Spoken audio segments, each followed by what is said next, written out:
Il y a 2 siècles, l'homme cultivé qui voulait se rendre de Genève à Berlin avait besoin de 3 semaines. Aujourd'hui, même en comptant le temps d'embarquement, on s'y rend en moins de 3 heures.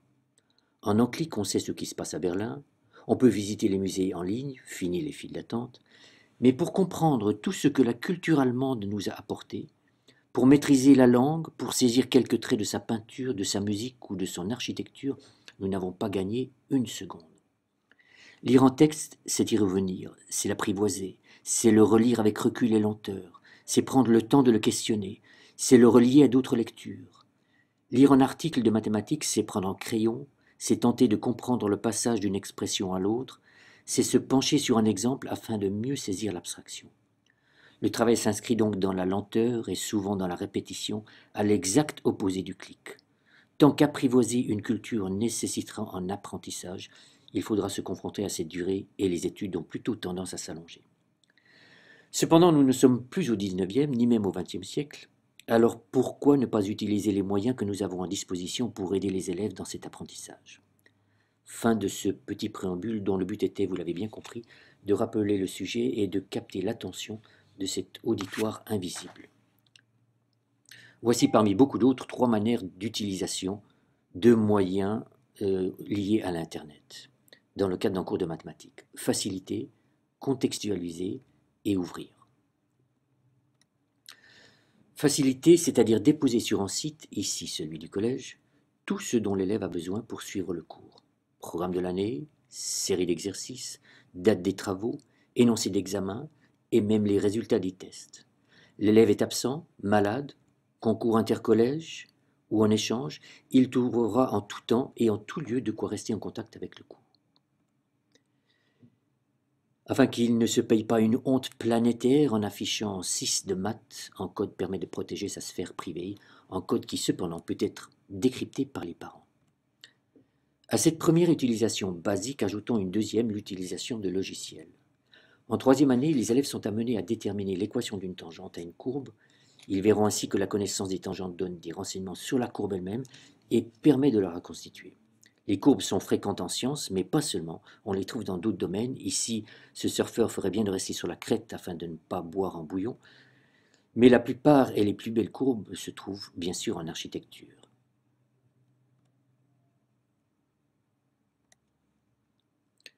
Au préalable, l'élève doit maîtriser un problème de limite, un sujet qui est lié au paradoxe de Zénon. Dans cet exemple, que se passe-t-il si x s'approche de manière infinitésimale du chiffre 2? En un clic, le logiciel donne la réponse. Mieux, il dessine localement la courbe. Mieux encore, il montre quelles sont les étapes intermédiaires, comment est-ce qu'on est arrivé à ce chiffre 12. L'enseignant peut aller fumer une cigarette. Par opposition, voilà ce qui se passait autrefois. Il y aurait beaucoup à dire sur ces clichés-là. J'en dirais qu'une seule. Il arrivait souvent que l'exercice ne soit pas terminé pendant les 2 heures, le tableau effacé, tout avait disparu.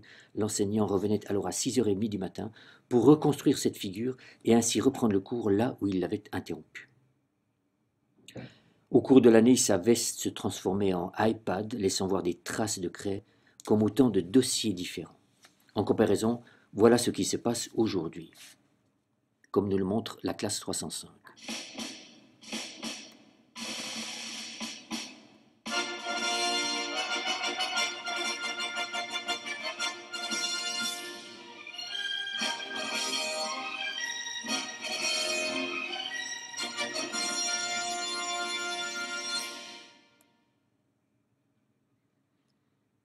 L'enseignant, sans veste, présente l'exercice au tableau, montre aux élèves comment ils peuvent chez eux confronter les résultats de leurs exercices avec ceux qui sont donnés par le logiciel. Ils peuvent ainsi, en tout temps, seuls retravailler à la maison et trouver quel est le résultat de leur énoncé.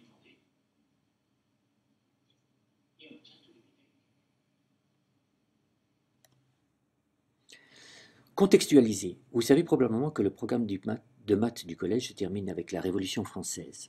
La raison de cet arrêt brutal vient du fait que, avant la Révolution, l'humanisme veut qu'il y ait mélange des connaissances. On n'est pas littéraire ou scientifique, on est les deux.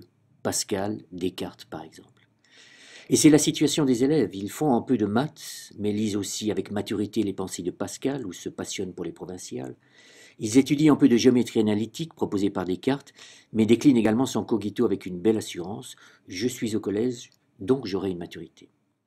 Au XIXe siècle, c'est la spécialisation et donc la séparation. Le scientifique n'est que scientifique.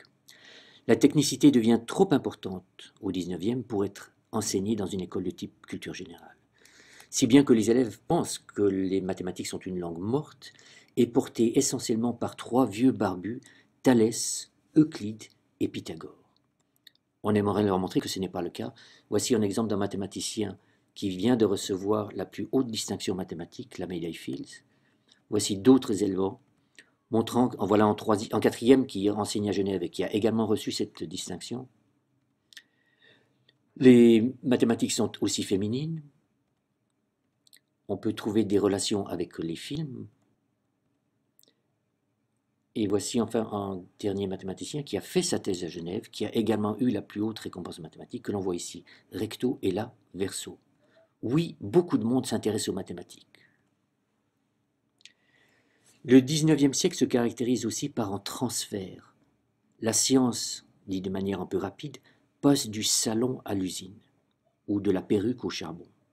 Les découvertes trouvent peu à peu des applications que l'on appelle industrielles. On peut s'interroger sur le pourquoi de ce transfert, mais on peut surtout leur faire remarquer que un livre comme Germinal, par exemple, est lié à cette mutation. Les maths ne sont donc pas des X et Y inventés pour un besoin scolaire, mais font partie de la culture. C'est la raison pour laquelle je me suis risqué à écrire quelques textes déposés sur le site que je leur distribue et qui leur permettent de voir un peu plus largement ce que sont les mathématiques.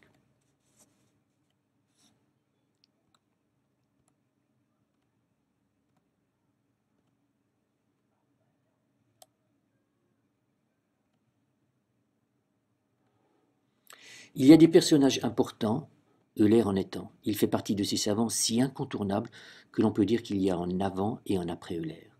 Le Balois le plus connu après Federer fait partie du top 10 des matheux de tous les temps.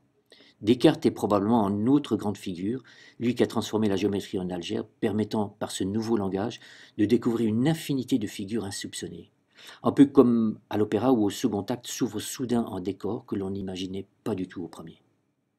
On peut égayer ces présentations par des documents originaux, ou presque.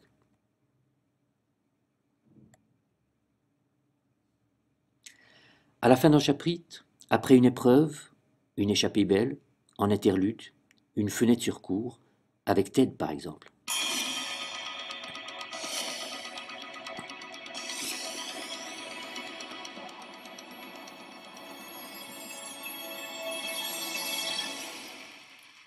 Well, good morning, ladies and gentlemen. My name is Art Benjamin, and I am a mathemagician.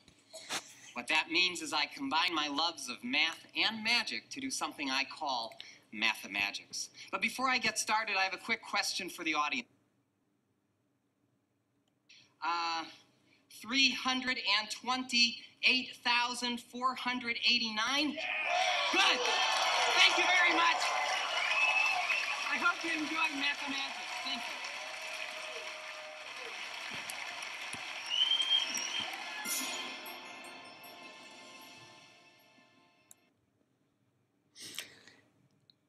Les cours, à cause du décalage entre le système éducatif européen et américain, ou peut-être à cause d'une petite similarité entre collège et college, on peut inviter les élèves à suivre un cours dans l'une des meilleures universités de la planète.